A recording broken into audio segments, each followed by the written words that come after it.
जिला कलेक्टर मेदक राहुल राज और municipal commissioner Srinivas Reddy ने मेदक म्युनिसिपालिटी के हुदूद में जुमा के रोज हुई बारिश से मुतासिर इलाकों का दौरा करके मुआयना किया। उन्होंने मेदक म्युनिसिपालिटी के गोलकुंडा स्ट्रीट और गांधीनगर में बारिश की वजह से घरों में पानी दाखिल होने वाले इलाकों का तफसीली मुआयना किया।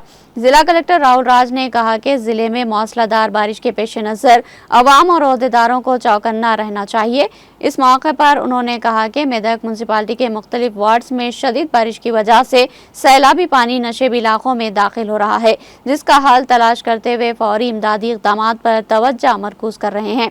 उन्होंने म्युनिसिपल कमिश्नर श्रीनिवास रेड्डी को नालियों की सफाई पर तवज्जो देने की हिदायत दी। जिला कलेक्टर ने तमाम लोगों से कहा कि वो शदीद बारिश के पेश नजर चौकस रहे और सिर्फ हंगामी हालात में ही बाहर निकले।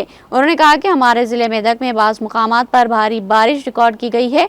कलेक्टर ने लोगों को यकीन दहानी कराई कि वो मायूस या परेशान ना हो, क्योंकि हुकाम हमेशा तैयार रहते हैं। इस प्रोग्राम में कलेक्टर के हमरा municipal commissioner Srinivas Reddy, municipal अमला और दीगर ने हिस्सा लिया।